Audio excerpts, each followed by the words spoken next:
एक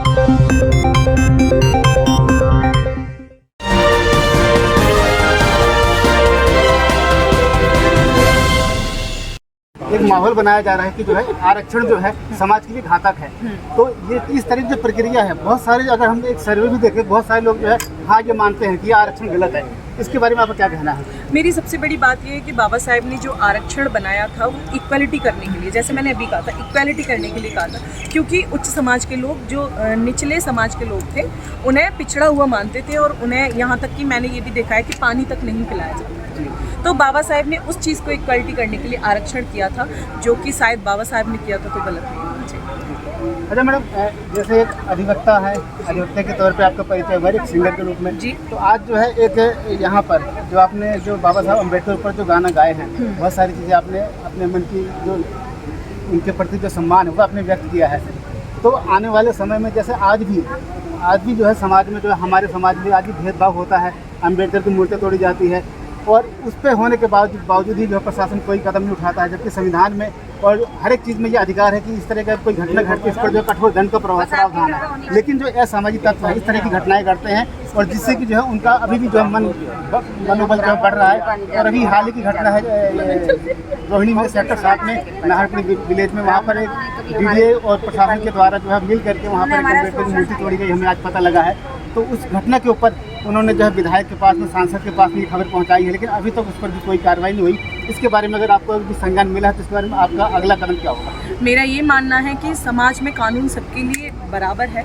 तो हमारे जो समाज के लोग हैं जो बाबा साहेब से रिलेटेड हैं, तो मैं चाहती हूँ कि अगर वो लोग एक साथ मिलकर इस चीज़ पर, इस विषय पर चर्चा करेंगे और इसे मुद्दा बनाएंगे तो ये मुद्दा ज़रूर आगे जाएगा और कानून भी इस पर अपना कार्य ज़रूर करेगा। लेकिन इस पर जो स्थानीय लोगों ने जो है इसकी शिकायत भी करी है, यहाँ तक कि जो है जो सांसद, विधायक और यहाँ तक कि जो है और भी दूसरे लोग हैं जो सामाजिक संगठन है समाज की तरह का, वहाँ जो भी बात पहुँची है, लेकिन अभी भी जो है वो इस पर ध्यान नहीं दे रहे हैं।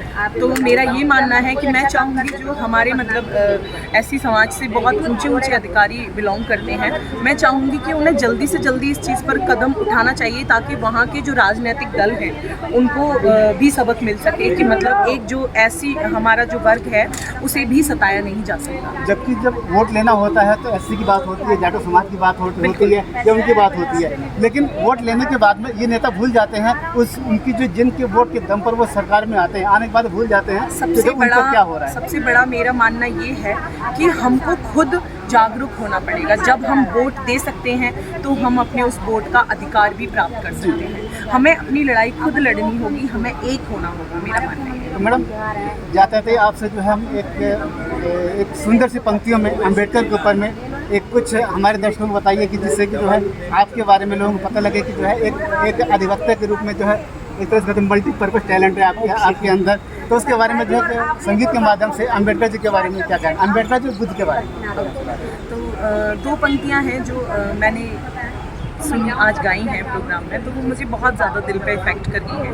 तो मैं बोलना चाहूँगी, महिला उत्पीड़न हो न सके ऐसी कानून बनाई, सती प्रथा मेटन के लिए 302 दफा लड़ाई, विवाह पुनः विवाह का ये नियम भीम के चोखे हैं, सती नारी को आंसू बाबा ने देखो पहुँचे। यही बोलना चाहिए बुद्ध जी के ऊपर। मैं महात्मा गौतम बुद्ध जी की जीवनी मतलब ज़्यादा तो नहीं, लेकिन मैं बस अहिंसा के पुजारी थे। सबसे बड़ी बात यह है कि उन्होंने हमारे देश में सबसे पहले उन्होंने यही सिखाया कि मतलब हमें सबसे पहले तो ये जुल्म रोकने, हमें अहिंसा का पाठ पढ़ाना। हमारे समाज के सभी बच्चों को हमें स्कूल्स में भी पढ़ाया जाता है महात्मा गौतम बुद्ध के बारे में। तो मैं बस इतना कहना चाहूँगी कि सभी लोगों को मैं समानता का। महात्मा बुद्ध के ऊपर मैंने गाना तो अभी तक नहीं गाया है कोई भी, लेकिन मैं यही कहना चाहूँगी कि सभी लोग, मेरा हाथ जोड़ के निवेदन है, आपस में मार पिटाई से ज़्यादा अच्छा है कि अहिंसा का पाठ पढ़ें और एक साथ मिलकर चलें। जैसे आजकल एक वो चल रहा है, विश्व युद्ध की आशंका है, तो ऐसे में जो है एक जब शांति की बात होती है तो वहाँ पर एक बुद्ध का नाम लिया जाता है। जैसे भी रूस और रसिया का और यूक्रेन का युद्ध चल रहा था, इसमें भी चल रहा था कि युद्ध चाहिए कि बुद्ध चाहिए। इसके बारे में मेरा तो यही मानना है कि युद्ध तो किसी को नहीं चाहिए, तो मैं चाहती हूँ कि बुद्ध का ही साथ दें। नमो बुद्धाय। तो ये थी हमारे साथ ममता चौधरी, जो कि अधिवक्ता हैं, और इसके साथ में ये जो है अम्बेडकरवादी है, और ये गीत भी गाती हैं। गीत के माध्यम से जो है ये इस तरह से करती है। आज यहाँ पर जो बहुजन सम्मेलन हुआ था, इस सम्मेलन में इन्होंने जो है बहुत ही अच्छे अम्बेडकर के गीत गाए थे और इन्होंने जनता को मोहित किया है, और साथ में अधिवक्ता भी है। हर एक कानूनी तरीके से भी जो है ये लड़ाई लड़ रही हैं और समाज को एक नई दिशा दे रही हैं। धन्यवाद। इसी साथ Sunil Kumar Maurya, ABP TV news, Nand Nagri, Delhi. और इसी के साथ मैं आप सभी से रिक्वेस्ट करूंगा कि जो एबीपी टीवी न्यूज़ को लाइक करें, सब्सक्राइब करें और अपने सभी दोस्तों को शेयर करें। धन्यवाद।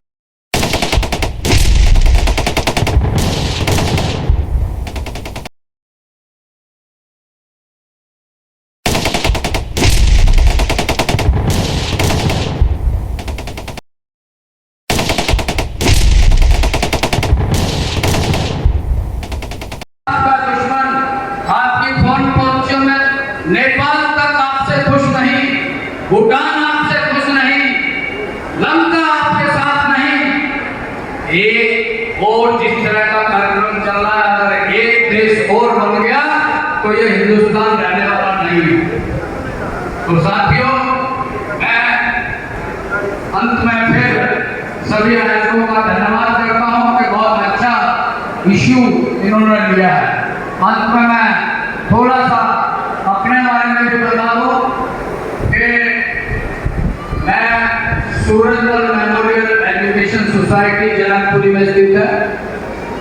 हमारे 4 कॉलेज है वहाँ पर, एक प्रोफेशनल कोर्सेज है, एक इंजीनियरिंग कॉलेज है, और 2 अभी हमने MBA के और LLB के शुरू किए हैं, और 3 हमने स्कूल बनाए हैं, एक शामली में, एक बहादुरगढ़ हरियाणा में, और एक बीघा।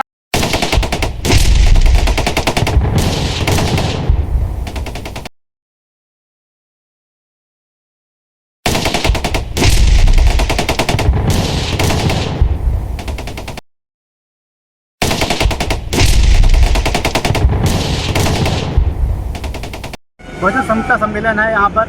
आज हम यहाँ पर इस प्रोग्राम को आए हुए हैं देखने के लिए। यहाँ पर जैसे कि आप देख रहे हैं, एक यहाँ पर समता सैनिक दल और स्वाभिमान संघ की तरफ से ये जो प्रोग्राम आयोजन किया गया है, यहाँ पर दूर दराज से आए हुए हैं, जो यहाँ पर आए हुए हैं, रोहिणी से आए हुए हैं। उनसे हम जानेंगे इस प्रोग्राम के बारे में और इस प्रोग्राम को आयोजन करने में उसका मुख्य उद्देश्य क्या है।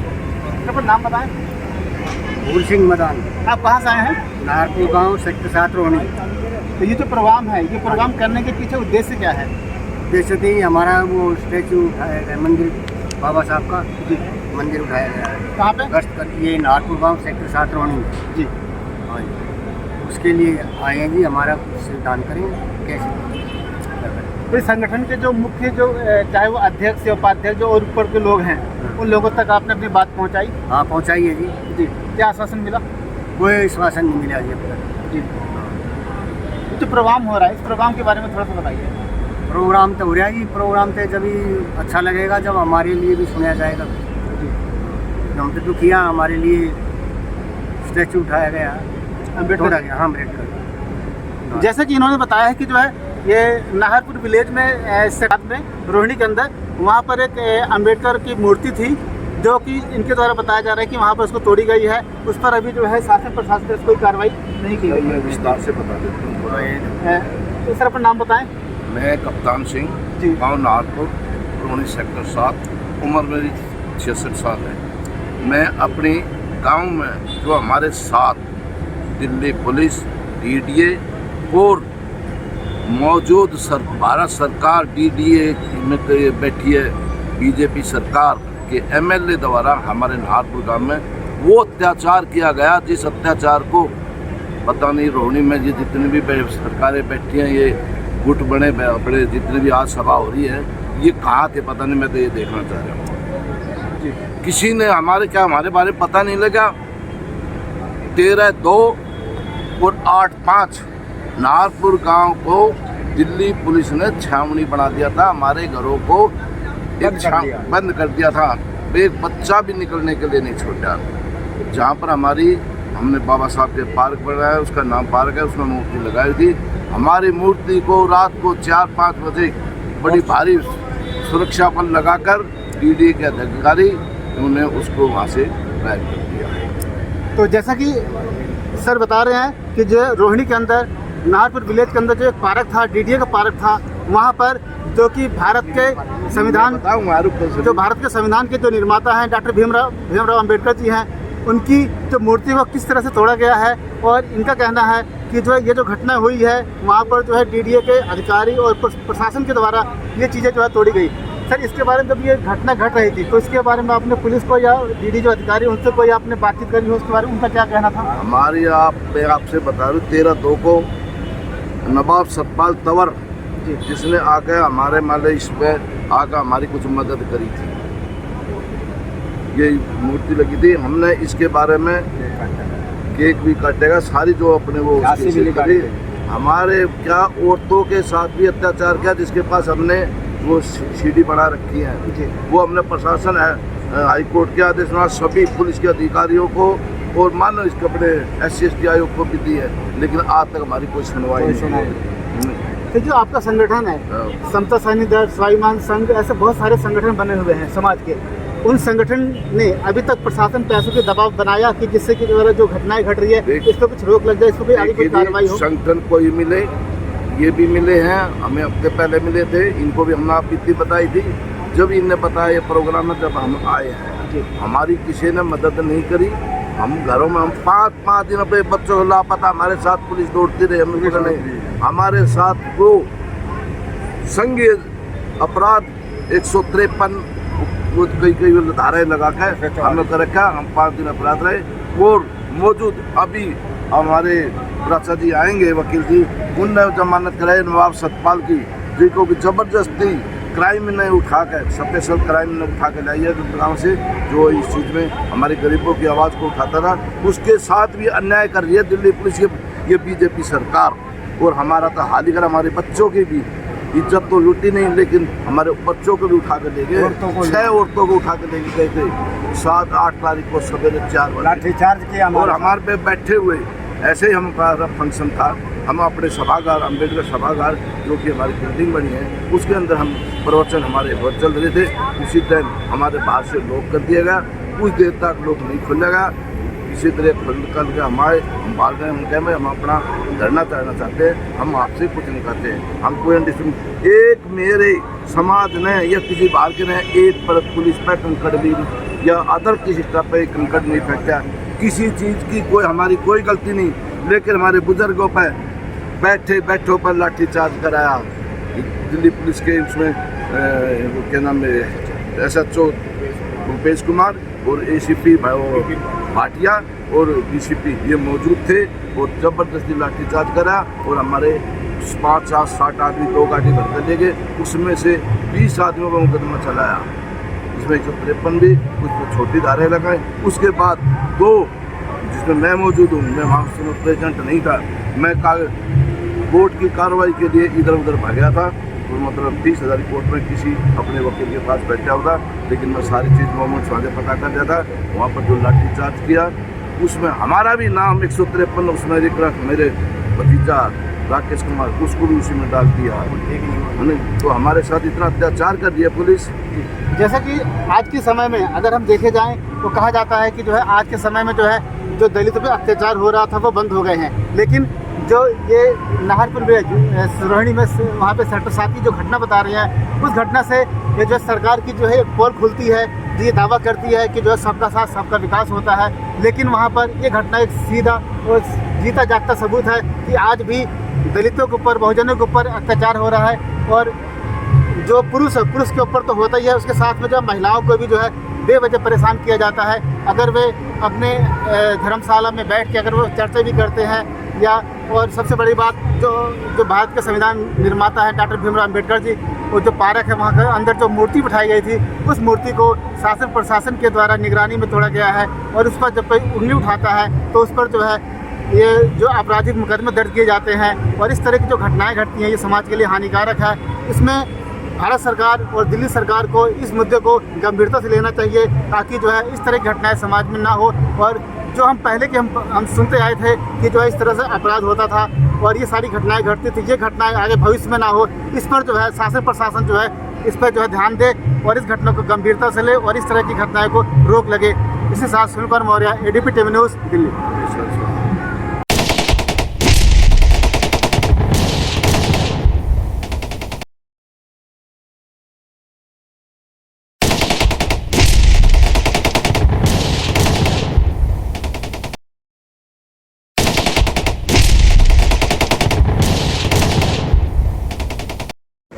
आप सबने जो है सुबह से लेकर अब तक सबक के साथ और बहुत ही इत्मीनान के साथ सबको सुना, इसके लिए तो सभी धन्यवाद के पात्र हैं। और जिन लोगों ने अपने विचार रखे वो काफी साफ, वो सबको सबके लिए फायदेमंद है और हमें अपनाना चाहिए।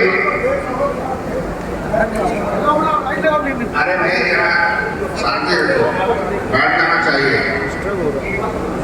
इस अंत में जो है अभी चूंकि अभी काफी देर भी हो रही है तो मेरा कुछ ज्यादा भाषण नहीं है, भाषण देने का मैं बहुत आगे भी नहीं हूँ, लेकिन कुछ बातें जरूर हमें नोट करनी चाहिए। इतना आप इंतजार कर रहे हैं सुबह से, सब लोग जो हैं इसका ये आपका सबक, आपका एफर्ट, आपकी जो है तन्मयता जो है वो बेकार नहीं जानी चाहिए, इस पर अमल होना चाहिए। ये जो हमारे देश में जो संस्थाएं हैं जो आपको फेल देख रही हैं, उन्हें फेल ना समझे, उनको एक्टिवेट करें।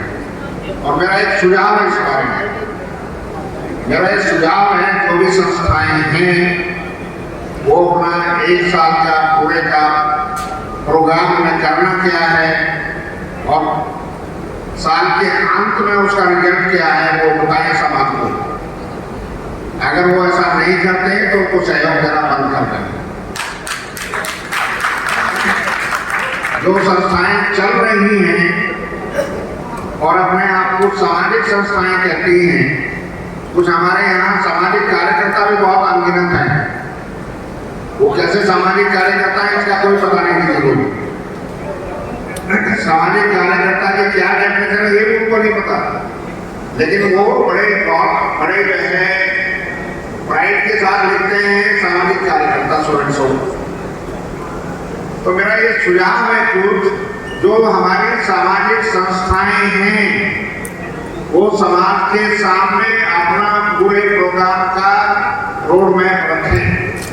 उनकी क्या प्लानिंग है, क्या करेंगे, क्या बजट है उनका, वो बजट कहाँ से आएगा, उसकी व्यवस्था वो कैसे करेंगे, ये सारी कुछ समाज के सामने रखें अगर समाज का सहयोग चाहते हैं तो एक तो मेरा यही है कि सभी संस्थाएं बाकायदे, जैसे जो है उदाहरण के तौर पर मैं आपको बताता हूँ, सिखों की संस्थाएं, सिखों का संघर्ष इसलिए कामयाब है क्योंकि उनका लक्ष्य के साथ कोई समझौता नहीं है। उनके जो है इतने इंस्टीट्यूशन चल रहे हैं, यूनिवर्सिटी जो है उनकी यहाँ इस देश में कई यूनिवर्सिटी उनकी चल रही हैं, वो यूनिवर्सिटी को फंड करते हैं, कॉलेज को फंड करते हैं। जिस तरह से गवर्नमेंट ऑफ इंडिया पूरा बजट पूरे साल का पेश करती है, वो अपने बजट में जो है उनकी SGBC उस बजट को जो है बाकायदा हर एक इंस्टीट्यूट को जो है एलोकेशन होता है, कैसे खर्च होता है उसका जो हिसाब किताब देना होता है। हमारे यहाँ जो है सिस्टम नहीं है, हमने सिस्टम नहीं बनाते हम सिस्टम बने बनाए सिस्टम को अडॉप्ट करके उन्हें फिर तोड़ते हैं अब तोड़ के जो है उनमें इतनी गंद मार देते हैं कि कुछ नजर ही नहीं आता है। तो मेरा ये सुझाव है कि जो भी संस्थाएं हैं वो कृपया अपने पूरे साल की गतिविधि सोशल मीडिया में डालें। और मैं यहाँ ये इस सभा में वायदा करता हूँ, हालांकि मैंने अपने कार्यकारिणी से कंसल्ट नहीं किया है, लेकिन मुझे वायदा है कि वो लोग जो हैं हमारी बात से सहमत हो गए कि वो भी जो है बहुजन स्वाभिमान संघ के पूरे साल के कार्यक्रम तय करें और उसका एक बजट बनाएं। कम से कम जो लोग जो हैं जो संस्था को चला रहे हैं वो अपनी जेब में भी हाथ देना सीख लें। हमें ये क्योंकि जो है ज्यादातर लोग यहाँ ऐसे हैं, संस्था तो हैं लेकिन वो अपने जेब से 10 पैसे भी खर्च नहीं करते और संस्था के मालिक हैं लेकिन संस्था पे 10 पैसे भी खर्च नहीं कर रहे हैं और कहेंगे हम सामाजिक कार्यकर्ता हैं, हम जो है प्रेसिडेंट हैं, हम जनरल सेक्रेटरी हैं। ये या तो काम करें और अपने पूरे साल का बजट बनाएं, वो पैसा कहाँ से आएगा वो उसको तय करें। मैं इस सभा के सामने ये जरूर कह सकता हूँ कि मैं जरूर जो है अपनी पेंशन से, चूंकि हम तो रिटायर्ड हैं, पेंशन से भी जो है हर साल 1 लाख रुपए उठाएंगे या अपने साथों से उठाएंगे, कैसे भी करके 1 लाख रुपए का बहुजन स्वाभिमान संघ को फंड उठाएंगे।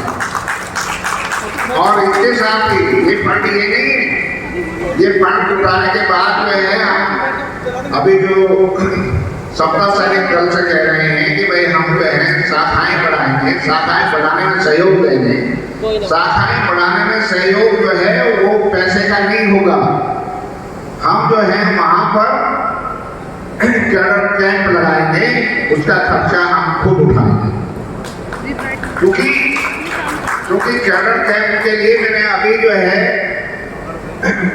प्रोफेसर राजकुमार को जो बात की कि हम इसका हमने अपने जो हमारे संस्था के महामंत्री हैं उनसे भी बात की कि इसका जो है एक सिलेबस बनना चाहिए कि अगर 2 दिन का कैडर कैंप है या 3 दिन का कैडर कैंप है तो 3 दिन के कैडर कैंप में या 2 दिन के कैडर कैंप में क्या चर्चा होगी, क्या बात होगी, उसका एक डिफाइंड जो है सिलेबस होना चाहिए।